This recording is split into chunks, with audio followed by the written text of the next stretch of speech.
मित्रों, आप सभी ने रामायण अवश्य ही देखी होगी, जिसमें प्रभु श्री राम के जन्म से लेकर उनका सरयू में जल समाधि लेने तक की लीला को टीवी पर दिखाया गया था। लेकिन आपको बता दूं कि इसके अलावा भी रामायण के ऐसे बहुत से रहस्य थे जो टीवी पर नहीं दिखाए गए।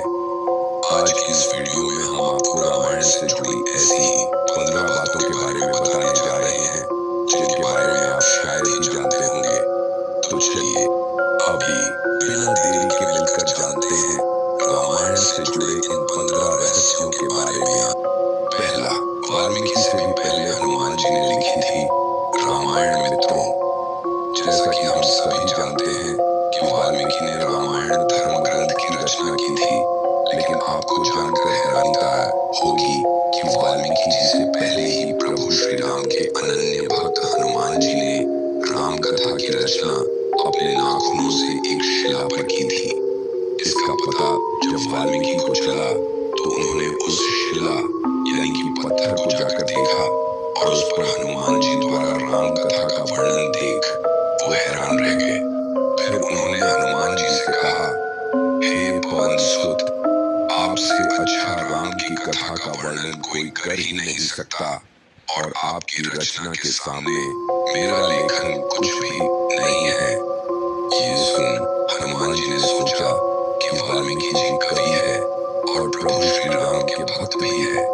उनके अनुसार अगर उनकी रचना मेरी रचना के समान सुंदर नहीं है तो भी क्या हुआ, उसमें भी तो मेरे प्रभु श्री राम की महिमा का ही वर्णन है। के बाद हनुमान जी ने अपनी लिखी हुई राम कथा की शिला उठाई और उसे समुद्र में फेंक दिया और इतिहास में रामायण लिखने के लिए वाल्मीकि का नाम अमर हो गया। दूसरा, रामायण में ही हुई गायत्री मंत्र की रचना। मित्रों, क्या आप जानते हैं कि रामायण में लिखित श्लोक से ही गायत्री मंत्र की भी रचना हुई है? अगर नहीं जानते तो मैं आपको बता दूं कि महर्षि वाल्मीकि द्वारा रामायण में 24,000 श्लोक है और हर 1,000 श्लोक के बाद आने वाले पहले अक्षर से ही गायत्री मंत्र बनता है।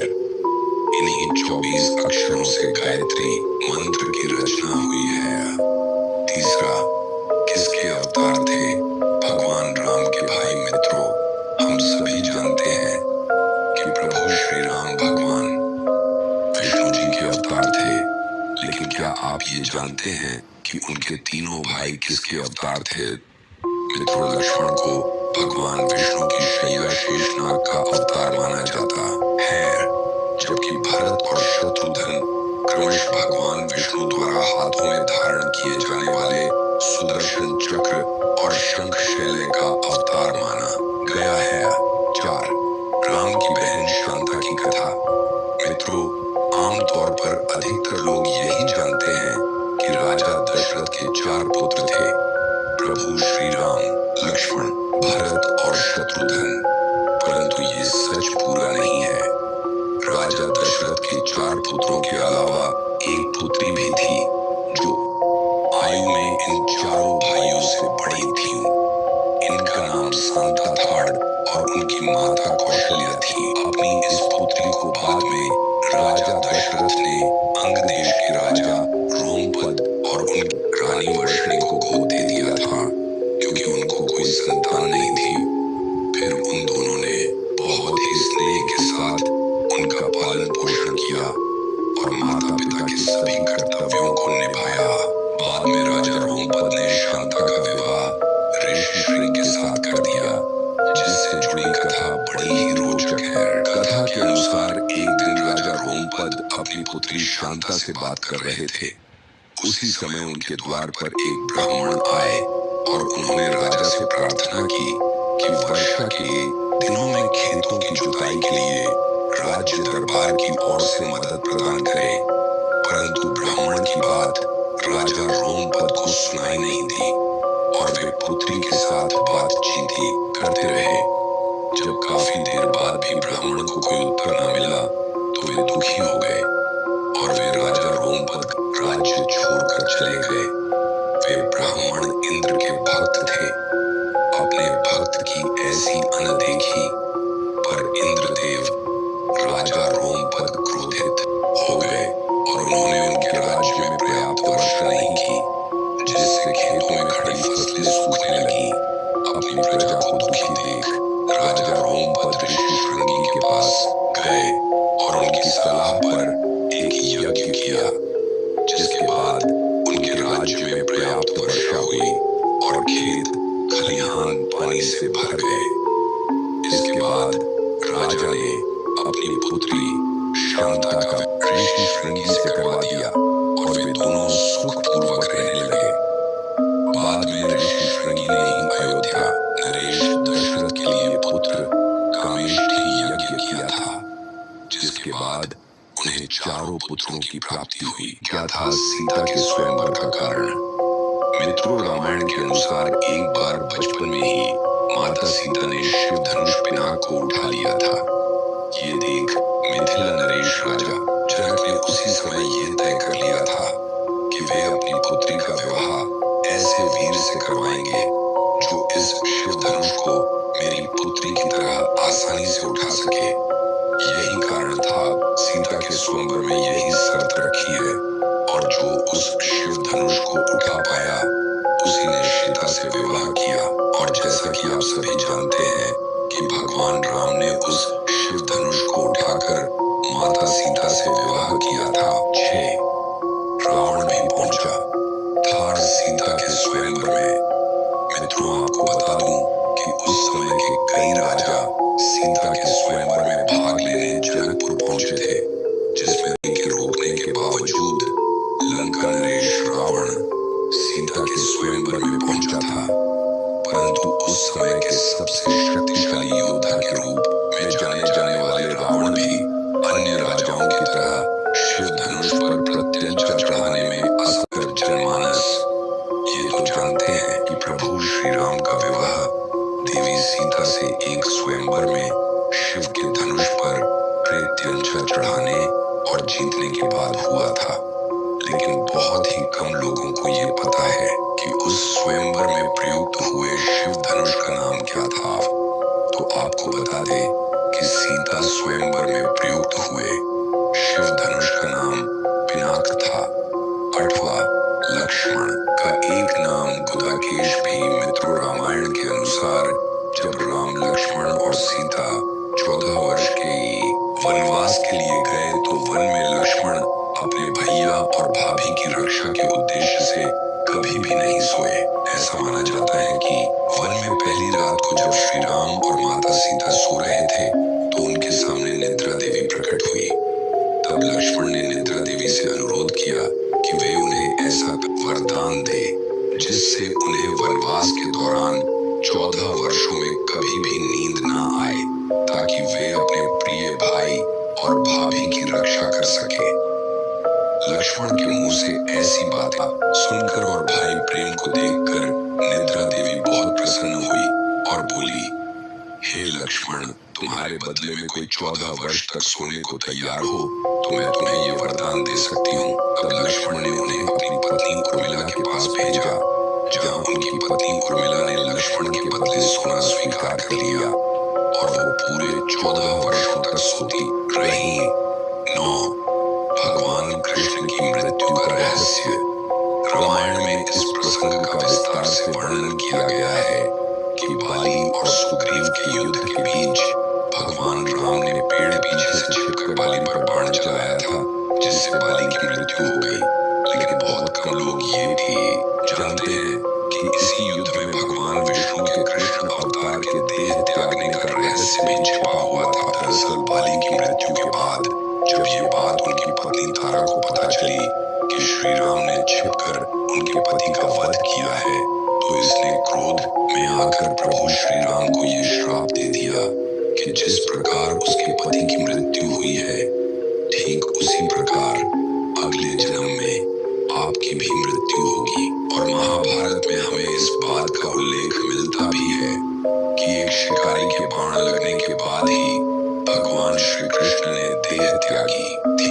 ऋषराज जामवंत भी भगवान राम से करना चाहते थे द्वंद्व युद्ध। दरअसल दरअसल मित्रों ऐसा माना जाता है कि उस समय ऋक्षराज जामवंत से ज्यादा शक्तिशाली और योद्धा कोई भी नहीं था।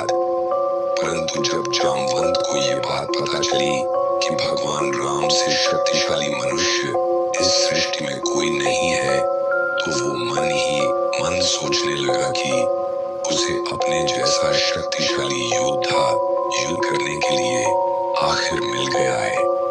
परंतु जब वो युद्ध के उद्देश्य से प्रभु श्री राम के पास पहुंचा, तो भगवान राम ने ये कहते हुए युद्ध करने से मना कर दिया कि उनके पास अभी युद्ध करने का समय नहीं है, क्योंकि वे अपनी पत्नी सीता की तलाश कर रहे हैं। परंतु ऋक्षराज जामवंत जब युद्ध के लिए बार बार भगवान राम को ललकारने लगा, तब भगवान राम ने वचन दिया कि वे अगले जन्म में उनकी ये इच्छा पूरी करेंगे।